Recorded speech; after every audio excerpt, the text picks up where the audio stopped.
count, and he does all right. I mean, of all the that places, but yeah, for the grandpa, he does better at the restaurant than he does walking off a stage. Yeah, because Grandpa Joe's a nice guy, but President Joe, I don't know, maybe a different story. Let's bring in Dave Dulio, director of the Center for Civic Engagement and Political Science professor at Oakland University. Hey, Dave, how are you? I'm good, Kevin. How are you? Good morning. Doing well. People are starting to pay more attention, I think. We got the Michigan primary right around the corner. The election still several months away, but I think people are starting to pay a little more attention. So these polls might mean a little bit more than they did, say, 6 or 12 months ago. As you look at these numbers, anything jump out at you? Not really. I think it's pretty much status quo. You know, I would say a couple things about it. You know, the polling firm that you mentioned, Epic MRA, they've got a pretty strong track record here in Michigan. They nailed the governor's race last year.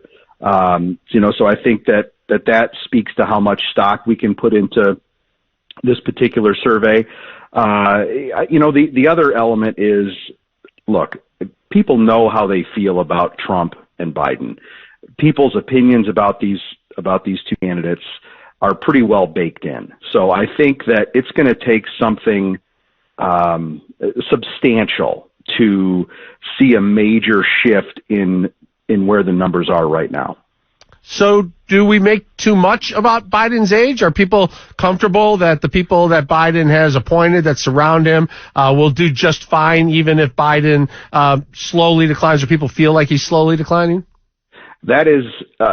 well, I'll put it this way. The issue of the president's age is front and center on a lot of Americans' minds, right? I mean, it is an issue, and that's not me saying that. That's survey data from poll after poll after poll that demonstrates that folks are not comfortable with where the president is in his seasoned state of age.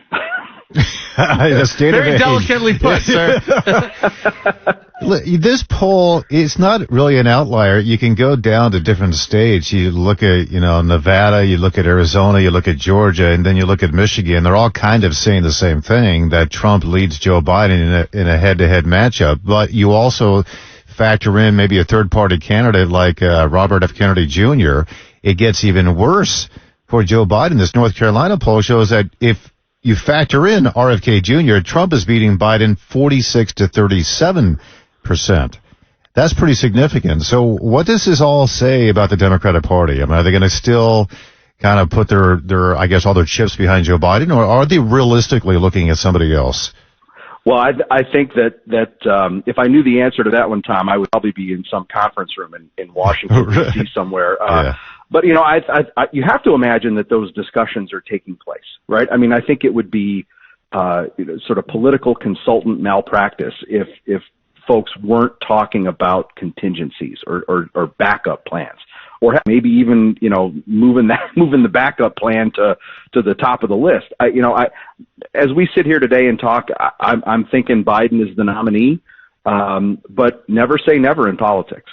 You said earlier that the opinions of Donald Trump and Joe Biden are already kind of baked in, and I agree mostly with that. But there is if you hate Trump, you're always going to hate him. If you hate Biden, probably the same. But there is seemingly an independent faction out there that are giving Trump another look. This comedian, I forget his name now, but he was anti-Trump all the way. But then he pulled back a little bit, and he's looking at things like the border, and then Joe Biden's and the Democratic Party's kind of a perspective of what's happening in Israel and Gaza, and they're kind of taking another look at these two candidates, aren't they? Is that where these two guys, these candidates, have to focus on? Is this independent camp out there? Oh, absolutely, right. If Donald Trump is going to win this election, he needs to claw back some of the independent voters, the moderate voters, the swing voters, the persuadable voters that were with him in 2016, but then abandoned him and other Republican candidates in 18, 20, and 22. And I think you're seeing some evidence that is happening. I read a story yesterday about the big constituency these days is the suburban mom, right? And in places like Oakland County here in Michigan, Kent County. And I read this story that this woman said, look, I don't like Trump as a person, but I liked his policies, right? And I think that's that's the voter that Trump needs. And again, opinion about him is baked in, right? She doesn't like him, but she's willing to vote for him because she doesn't like the policy trajectory of the country right now. So in Michigan, Governor Gretchen Whitmer is very popular in Michigan. In 2020, Michigan voters went with Democrats up and down the ticket. It would seem Biden would poll better in Michigan than some places. If he's losing here in Michigan by 4 points, does that mean he's in serious trouble nationwide? Yes, and I think that it's interesting to think about the governor's role in all of this. Right? She remains popular. Her approval ratings are, I believe, in the low 60s, which is nothing to shake a stick at these days in politics, right? If you can get 60% of the voter base to think you're doing a good job, congratulations to you, because that's almost unheard of. It's interesting to me that the governor spoke at the Detroit Economic Club last week, and they brought in Treasury Secretary Janet Yellen to that event.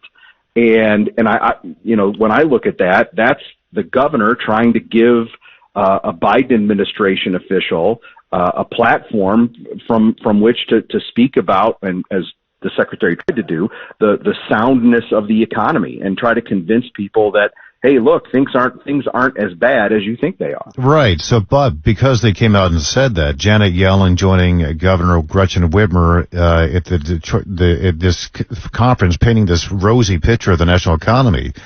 Don't some people look at that and say, well, they're not telling the truth. They're not objectively looking at this. And then you see what Joe Biden's doing with the border. He said he cannot do anything unless Congress does something. And now we're hearing, well, he actually might do an executive order after all. Do you feel like there's a sense that voters are saying these guys are not being completely honest with us? Well, I think people are, look, a lot of political observers and probably even some politicians think that the American public is dumb, and they are not. Right? The American public does a really good job of figuring things out for themselves, and I think that this is where those macroeconomic indicators or statements from government officials just run counter to what people are experiencing. And yes, the macroeconomic indicators are pretty strong, and consumer sentiment is getting better, but people still go to the grocery store and they come home with sticker shock.